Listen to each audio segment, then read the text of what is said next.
And Joe, I'll talk to you next week. Thank you, Frank. Okay, and what's the young lady's name that's there? Jeanne. Jeanne, thank you for being there, too. Oh, Jeanne Martin. you're welcome. Bye-bye. See you next week. Okay, bye-bye. And movies, talking movies. Yeah. Isn't it a great component of this? Unbelievable. The movies from the 30s and 40s, there's nothing like them. Now, you know, most public access stations have a movie night. You know, in Medford, Dr. Raby's, Arthur DeLuca, who's on the board of directors, he had Dr. Raby's Mad Movie, something museum, sanatorium or something. He stopped doing them. But he'd go out and wear a crazy wig, and then he would do it. Now TV3 has just some similar show to what we're doing, but they import it from another station. But there's lots of public access stations playing public domain movies, movies that do not have copyright, so they're fair game. Oh, okay. And for viewers out there, you can go to archive.org, which I believe is part of Amazon. And archive.org has free movies. You can get the free Perry Mason radio shows. Oh, really? And they're public domain, so there were a lot of radio shows of Perry Mason prior to the TV show. And these are all free up there because they're public domain, which is why we air. Anthony finds the movies, and we air them, and Frank talks about them. People will always have interest, and this guy's a published author. He's got 2 books working on his 3rd. They're excellent books on classic horror films and one on Bela Lugosi. But Bela Lugosi's in the classic movie book that he sent me years ago, and that's how I met him. He sent me the book. I don't know if I contacted him, he contacted me, whatever. But I had a magazine when I was 15 years old. So when I was 18, the magazine, I went to see Alfred Hitchcock. So you're saying that Alfred Hitchcock's movies are part of this public domain now? Some of them. Some of them. Yeah, you can go to Stop and Shop, and they might have a big bin full of movies. There's a company I'm going to contact because I have one of the Hitchcock ones, I think. No, I didn't get Hitchcock. I got the Bela Lugosi series. It's like a tin can, which in and of itself must be collectible. Or you can go to the Meadow Glen Mall, and there's that dollar store. For $1, you can pick up 2 public domain movies on a disc. Really? Okay. So I have stacks of them. And VHS tape you can get for free at libraries. They're just giving them away because no one wants them. I've got the tons in storage. People just gave me tons of VHS tape. No one wants them, and they're in nice cases with nice collectible artwork, and you know what? They'll be valuable at some point. See, the key is 6.5 million people. People are collecting 8-track tapes. Oh, my God. You can go to In Your Ear Records in Cambridge, Boston, and Rhode Island, but I prefer the one near the Paradise in Boston. And see Reed, R-E-E-D, and Reed is like the great place to go for 8-track tapes. So 8-track collectors go to his store, and you get vinyl. Dare I even tell the secret? You can get vinyl. He was selling them for $10. You get $10, 20 records, and $20 you can get 100 records. Just pick up 100 albums for $20. Wow. It's amazing. So I go there and... Do you think those vinyl, even if they're odd music, not Aerosmith or anything, but if they're some no-name... I'm a collector. Oh, yeah. So I go looking for this no-name stuff. Really? I might see a 5-record classical music set, and I'll pick it up and say, wow, this is important music, which probably costs $50,000 to make, at least. Just paying the musicians. Not only in the recording and the packaging is gorgeous. And if I find it cheap for like $1, I buy it. Just because I think it's precious. I hate to see people throw this stuff away. To me, this is art. And I have this show is art. This is my art. This is my canvas.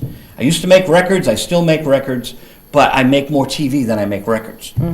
I love making records. Do you? Oh, yeah. That's I think the greatest gift God gave me was to go in the studio and make a record. That's what I do best. Really? I think you're a natural at this. Well, I've been doing this forever. And this is the same thing. You know, I'm making records. In 1986, I'm in Los Angeles. And this woman who had done Joe Walsh of the Eagles, she has done his photography. I see her in the office of Music Connection. Now, this is very strange. This is Los Angeles, so everything's changed. I'd never been before 86. And I fly in with Jimmy Miller, the Rolling Stones producer. So I'm dead tired from the jet lag, and we're at the Chateau Marmont, which is in Myra Breckenridge. the movie. Oh, really? Raquel Welch is at Chateau Marmont. She's the sex change from Myron to Myra. And she's at the Chateau Marmont. Well, Chateau Marmont is where John Belushi died in one of the bungalows. Ouch. A woman from Canada gave him a hot shot. She sold the story to the National Enquirer. They put a warrant out for her because she admitted to complicity in the death of John Belushi, and she did a little time or something for that, okay? So back in '83, my friend Jimmy Miller, the Rolling Stones producer, was with Spencer Davis Group. Spencer Davis was then A&R for a label, Tacoma Records out in California. So they went, and Jimmy goes, well, we have to stay at the Chateau Marmont. And they said, well, there's this bungalow. No one will rent it. It was where John Belushi died. Jimmy said, you're kidding, I'll stay there. And so he was the first, and he's a major name, a producer. He stated, they put that in the press release for Tacoma Records. Jimmy was the first guest to stay at John Belushi's bungalow since Belushi. But, you know, fun trivia. So we're at the Chateau Marmont, and Jimmy goes, we got to have dinner. I said, I'm tired, I got to sleep. So I had my own room, and I had the papers everywhere, you know, for all our work the next day in Los Angeles. Jimmy goes, he calls up on the phone, we must go to dinner now. So we go across the street to Carlos and Charlie's. It's a little restaurant. You know, some days Paula Prentice and her husband, Bob Prentice, whatever their name is, Bob, what's his name, and Paula Prentice, they had a TV show. They're sitting like across from you. And then there was that little guy, Hugo, what's his name? DePlane, boss, DePlane. Oh, him, he was funny. We're at the, I mean, it's like a dream. I'm at the Chateau Marmont in 1986 with the Rolling Stones producer, and he goes, and we're having nachos, and there's like, DePlane, boss, DePlane, sitting diagonal from me. It's just, Jojo Lane said to me, it's a magical land. A magical land. So we rented a convertible, and we're going down Sunset Strip, and there's Jojo with Jimmy, and Jimmy had his silver hair like Kenny Rogers, prematurely gray. He was like 45 at the time. I'm like 33, 32. And Jojo Lane's in the front seat with her beautiful red hair. And so I'm like bored, but we get the top down. So I start putting her clothes on. No.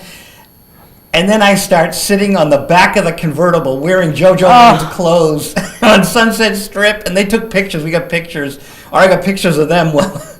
But people were like waving. It was great. It was Don't let him get bored, people. Jimmy and Jojo and Joe hit L.A. It descended from there. We had fun. I know. But I brought this up because of Chateau Marmont. I forgot. The bungalow. The bungalow. So Someone finally slept there. Well, we made records, and we were going to L.A. to sell our wares, and we had some great product. Great product, but it's very difficult selling to these record labels because, you know, if you're the A&R person, you might say, oh, this is Stone's producer, his new work, but, you know, unknown band, I'm getting $80,000 a year. If I risk double my salary on their record, I'm out of a salary if it doesn't fly. And that's the game, so it was cheaper to say no. And so you get, the band Boston got 1 million rejections. Really? The song Sunny got 45 rejections before it was picked up by a publisher. And then it came out twice, and then Bobby Hebb's version was a year later, and it went to #1 in Cashbox, #2 in Billboard, and is now recorded by 1,000 people. So how can you have Frank Sinatra covering Sunny and all these publishers and record labels rejecting it? They don't know. Me, I hear something that's great, I want to sign it. Give me Bill Gates' money, and we'll have an art gallery. Superb art gallery. Art gets the back seat. It does. Art That's gets true. the back seat. I'm amazed some of this art has survived, knowing how close Star Wars and The Matrix came to not being made. Well, The Matrix actually, they were unknown, but they gave them a little money, $7-8 million, to do a movie, and they liked it. So then they gave them a lot of money to do The Matrix. So maybe The Matrix not so much. But Star Wars. Star Wars, I'm sure. That was like new territory. New territory, groundbreaking. Completely groundbreaking. And the film company freaking out because he's way over budget. But look what he did for the day. Oh, phenomenal. The response to that movie was unbelievable. How can you make 3 superbly filmed prequels and have such terrible scripts? like the you know, Yeah, I the didn't like Phantom that. Menace and all that. I didn't care for the prequels, But you go to see them in, but the original and the one that followed, Empire Strikes Back, was phenomenal. I mean, they were just... yeah, in the Return of the Jedi. They must have had screenings of them back to back to back, just to see that one continuous story. But George Lucas didn't reinvent the wheel. He saw the 40s movies like Flash Gordon and Batman. The early Batmans are really well done for the day. 1943. I grew up with the show on TV. Right, well, most of us did. I did Yeah. too. But then you can go back now on DVD and explore the original Batmans. Really? Okay. Yeah. I did not know that even existed. I think they paid 25 cents to go to the movie theaters, and along with the top attraction, if it was stage fright, you might get Batman serial cliffhanger, so you'd see like 5 minutes of Batman. But every week you'd have to come back, so it'd be a cliffhanger. Yeah, for like 6 episodes or something. 9, 12, Yeah. there was a series in 43, another one in 49. The original Batman is the father of the fellow who wrote and still is the producer of majority of the James Bond movies. Oh, really? I put that in my review. Wow. So, because people don't know this, that, you know, the original Batman carries on in the day with this 007 thing, his son. Because the wife married Broccoli or Saltzman, probably Broccoli from the 007, and the stepson became the producer, and his sister, the producer and co-writer. He wrote a lot of these movies. I would think at least the one with Christopher Walken, and I think it was around that time. But I think it continues to this day. Michael something or other. So, do you think you'd be talking movies today? No, but that's okay. Yeah, we have 23 minutes left. I get Wonderful. AARP magazine. That's how old I am. Yeah. Better Brain, Happier Life. So who's on the... Denzel Washington, Viggo Mortensen, and John Bon Jovi, the 21 hottest guys on the planet. Now, this is for older people. J.D. Ewing and Dallas are back. This is AARP magazine, people. When you're no longer 18, hanging out with Alfred Hitchcock, when it's 40 years later, it's 40 years since I met Alfred. I'm 58. Wow. I don't look a day over 55. That's right, you don't. If I get a haircut, I'll look 53. That's true. And a it's- shave. And a shave. You know, the silver, I'll get my shave tomorrow. I go, there's a barber that, great shaves. So, because if I get lazy and I don't shave, then I'll go to the barber shop and they shave. So headlines, Jeanne, headlines. Oh, you're in the patch, so. Yes, yes. Can I this talk is about absolutely that? free, people. Go to the patch, That's right. medford.patch.com, and you'll see my blog on something or other.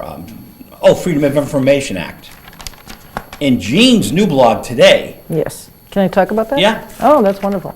I, through some encouragement, I completed my first blog in Medford, and it was about the police station, and we need desperately to build a new police station in our city. We have a city of 56,000 people. The police station was built in 1962, I want to say. It is designed for the 20th century. We no longer just have community policing, you know, I mean, to the extent of pulling over somebody who's intoxicated and putting them in the tank for the night. Policing is now a complex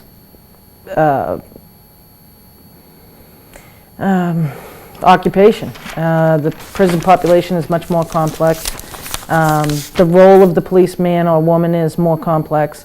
So I am an advocate and proponent for building a new 21st century police station in Medford, and of course this would cost a lot of money, and so that's why it receives so much resistance. But you cannot put a dollar amount on public safety. It is the first line of defense in not having people take the law into their own hands. And I am also an advocate and proponent of increasing the number of police officers. We have now approximately 8 or 9 female officers. They need when it was built, when the old building was built, it was not built for female officers at all. So there is no gender equity inside the building. But in all fairness, The male officers have a lot of complaints about how run down the building is for their weightlifting rooms and whatnot too. I would like to see a full-scale new police station with a shooting range, complete with at least 4 cells.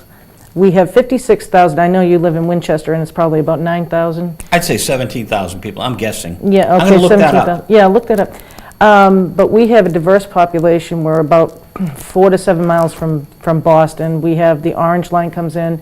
We're having the green line come in. Our minority populations have increased, pretty much doubled in the last 10 years. I looked at the U.S. Census Bureau for Medford, and if you care to look at home, you put in U.S. Census, Medford, Mass., and you go in 2000 to 2010, we've basically doubled all minorities. We have 8.8% black now. We have Hispanic is up to, I want to say, 6 point something. Asians are up as well. And people who claim 2 races or more is 2.7%.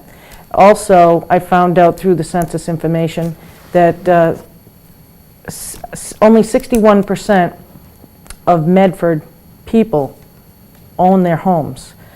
We have a lot of 2-family houses. We have a lot of apartment houses, apartment buildings. We have a lot of renters. Renters don't tend to feel as confident coming forward and participating in the public square because they,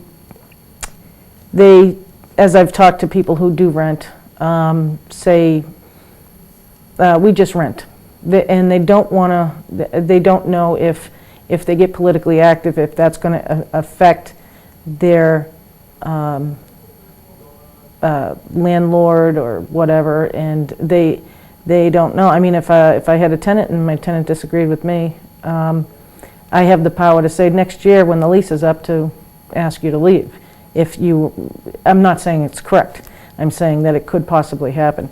So those that own homes, which are only 61% of the population, must speak up even more and allow the people that rent and that do come in. We have a high student turnover population around Tufts. We need to have a diverse police department. Currently, we do not have the minority police numbers. We don't have the minority anything in Medford. Right, well, that's true too. I mean, the city council's completely white. With one woman.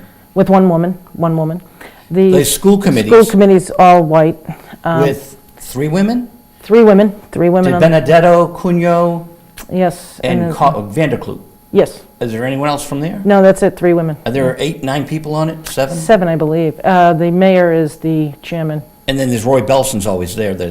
Yes. Roy Belson, who is the first cousin of our guest, Norman Greenbaum, Spirit in the Sky. Mm-hmm. People don't know that. Oh, okay. I mean, Norman, the Spirit in the Sky, Roy Belson grew up with Norman Greenbaum, one of our guests. So I'm a proponent of having a new station built. I think it's very important that the people that live in Medford get behind it.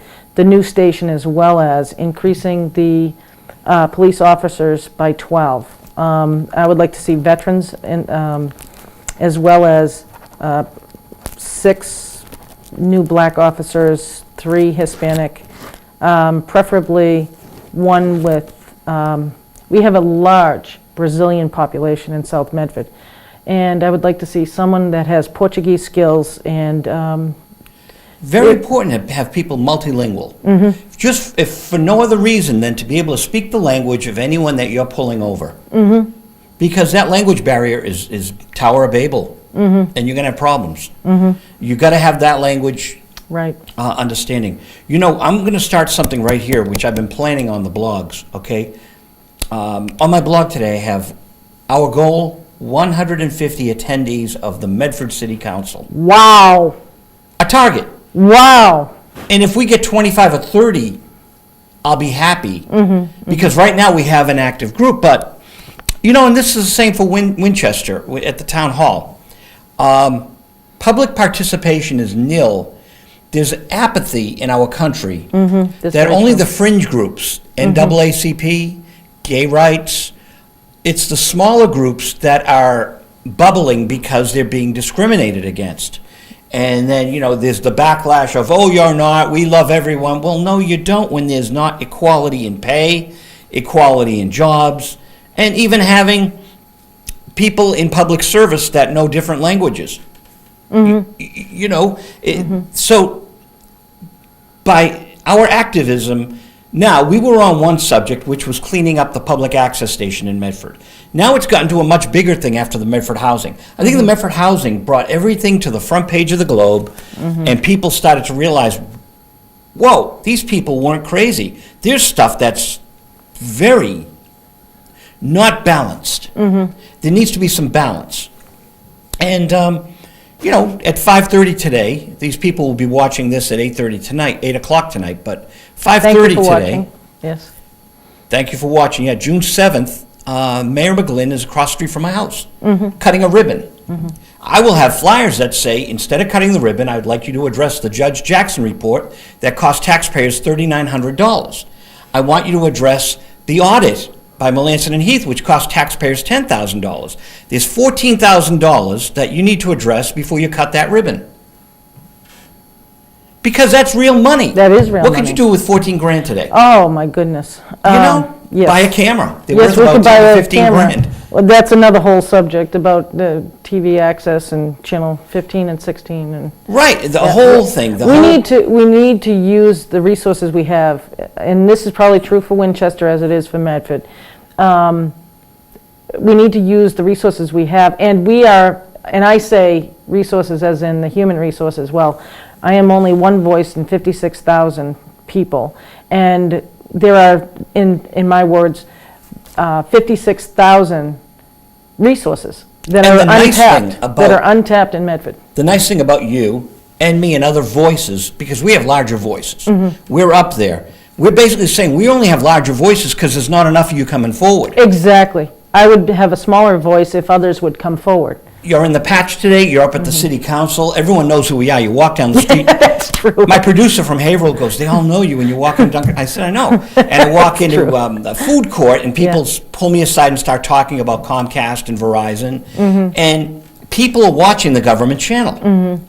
The mayor realizes it. That's why there's like, the replays are hard to find. But just being on that one spin, there are Right. thousands of people watching. Right. Oh, yes. A lot of people watch it from home. But we need to get them to step forward. We need to use community policing. We need to use neighborhood watches. We need to get, I do it in my street. I'm the unofficial mayor of my street. I get out, I meet my neighbors, I introduce myself to them as they move into the neighborhood, and I have the barter system. I'll help them do something, they help me do something. We're going to have to resort to these kinds of, this whole new way of life and a way of thinking, because the government can't do everything for us. No, and the you know? litter around Medford is ridiculous. It's at a, you know, this mayor gave us these green things, okay? Were I mayor, I would be saying, okay, everyone, you've got these green receptacles, and maybe I should have had some input, but I made the decision. Now I want the community to help beautify Medford. Pick up all the plastic, put it in the recycling. You know, I do that at the bus stop around the corner from my house. It's a pigsty. I can complain at the city council, but you know, maybe by being proactive and being the first guy, put on some rubber gloves, they're cheap to buy, pick up this garbage, put it away, and then maybe put a little sign down there and say, you know, I'll remove this sign when you keep people remove the litter. But just by taking care of our own little patch of the neighborhood, Exactly. you take care of your end, I That's take right. care of mine, it's contagious. It is contagious, and it does. It makes a difference. The cleaner I keep my yard, the more I influence other people to keep their yards clean. Yep. It definitely, and there's a guy, I wish I had his grass. I mean, there is one guy, he has golf course grass, and. But not he everyone puts has me- the time. He puts me to shame. Not everyone has the time to work on their lawn. That's right. Winchester has beautiful lawns and beautiful homes. Why shouldn't Medford aspire to be adjacent to Winchester just as beautiful? You know, you shouldn't go by the city limits and all of a sudden it's a dump. And I'm not saying that Medford's a dump once you go through the city limits, but as you get into the heart of Medford, Medford Square is congested. There are many issues with Medford, as is, I'm sure, with Winchester. But I'm giving a 10-minute speech on Tuesday night. Oh, good. On I'm what? giving a 10-minute speech on activism, Good. bringing people to the city council. I'm Good. going to challenge my neighbors to come to the city council meeting. Mm-hmm. And if you're tired of hearing me speak, and we know the council president certainly is, and I'll say that, That is so true. then, I don't want to be the voice up here every week. I got my own TV show. I don't need to be at the city council. Right. But I'll leave the city council when my colleagues and my comrades, is that a good word? Yes. My comrades. Your comrades, your, And well, I my don't know, neighbors. that's social, people. I'm being funny. Yeah, okay, all I right. intentionally said Your neighbors, I like the my term neighbors, the My neighbors. residents of Medford and Winchester. And Winchester people, you're all invited to the city council. Jean is there, I'm there, Anthony D'Antonio, one of our guests is there, Dr. Wood, Carolyn Rosen, Johnny Byers. You can meet the whole staff of Visual Radio That's right. at the city council on Tuesday nights at 7 o'clock. Come on down. That's Come on down. And if you have any relatives that might live in Medford, just tell them to come on down. Because I want to see 50, 75 people. What happened, Gene, when 150 minority people were flowing outside the door over the Right. Chevalier Theater? Right. It got front page transcript. And speaking of transcript, how about transparency? I'm putting in the blog, in the patch blog on medford.patch.com, what I'm doing Tuesday night. So Bob, my uncle, can read it, and he can slam his gavel all he wants, but he's not going to shut me up because it'll be there in black and white. And my agenda. And it's going to be very simple, and there's no reason for him to slam the gavel at all. He's going to have to sit there and listen to me because it's all about community.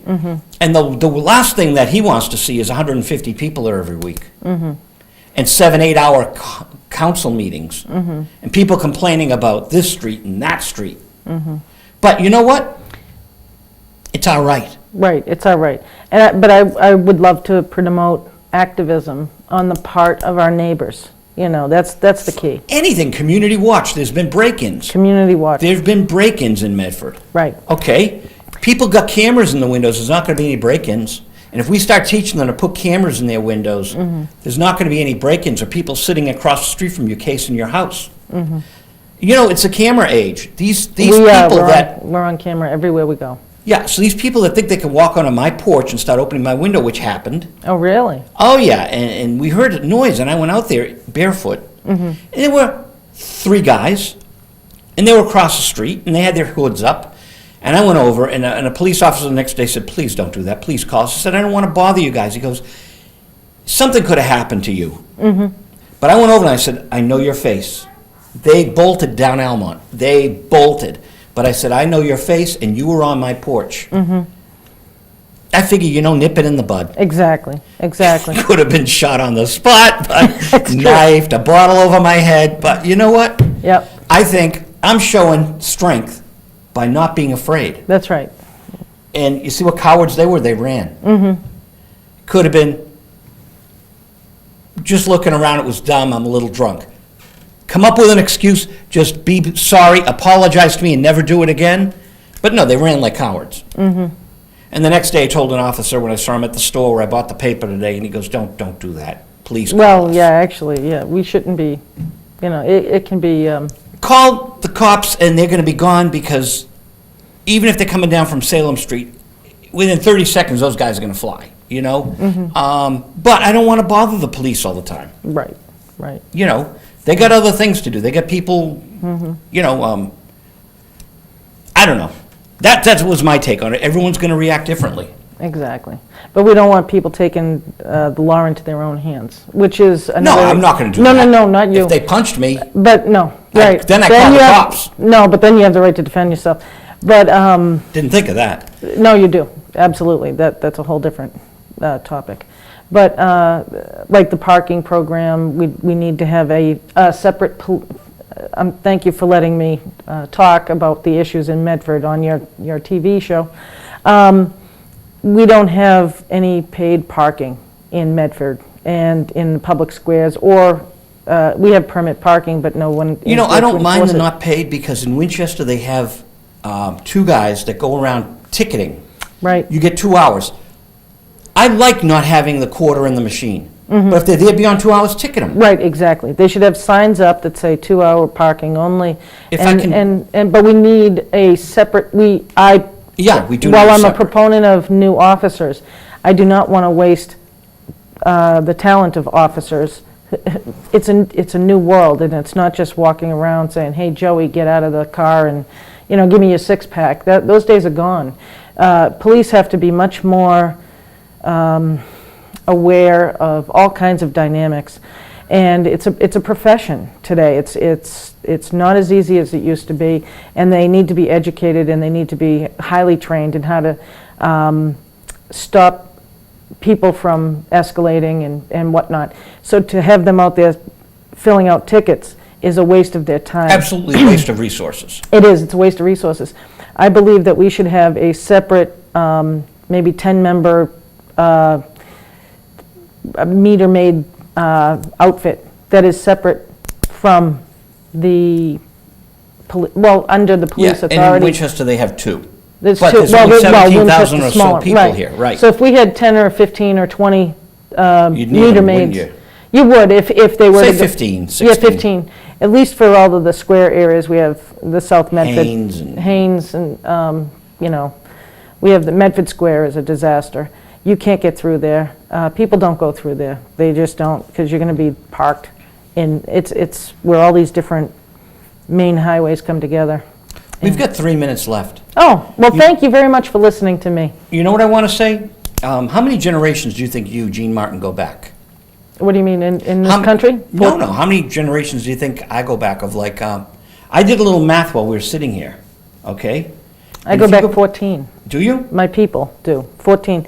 I'm French-Canadian, and I have the genealogies on both sides of my family. And do you know how many people how many people it takes to make 14 generations of people? Well, I assume 14. 16,384. How'd you get that? 2 parents. Yeah, 4 grandparents, second generation. okay, 8 great-grandparents, third generation. okay. 16 great-great-grandparents. Wow, 32, 64, 128, 256, 512, 1,024, 2,048, 4,096, 8,192, 16,384, if my math is correct. okay. But it takes a lot of people to make me. A lot of hot Italian blood in there. People don't think that we're all brothers. We're all related. We're all cousins. Yes, we are. And we are a species that shouldn't need an alien invasion to bring us all together. Where did that come from? Science fiction, when there's an alien invasion, the Earth unites. Oh, okay, okay. That's how All you right. get everyone to be on the same page instead of You're fighting. on, and- you're in Will Smith territory, okay. Yeah, Will Smith has become one of the great science fiction actors of our age. It would never have happened 30 years ago. He wouldn't have, a major A-list star would not have made so many science fiction movies. It was anathema to their agents. You can't do that many science fiction movies. You'll be typecast. Well, he's a big, big star, and he's not typecast.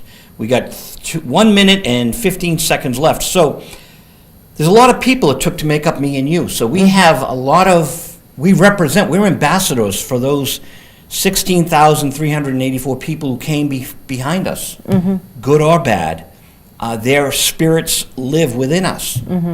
I like to think that my wonderful Nana lives within me. Absolutely she does. I believe a piece of everyone that's passed Yeah. lives inside of us. And My so we have to mother, do my our father. best. And we all make mistakes, but we just do what's best and do what's right and do something to clean up our neighborhood. And that's what we're doing, cleaning up the neighborhood. Exactly. And Winchester, too. Hey, we've got 30 seconds left. Thank you, Thank you everyone. so We had a much. fun day. Yeah, It's it was kinda just- light. Yeah, Light. But you want to see us feisty, get up to the City Council of Medford. And good luck tonight, because while this is airing, well, I don't know if this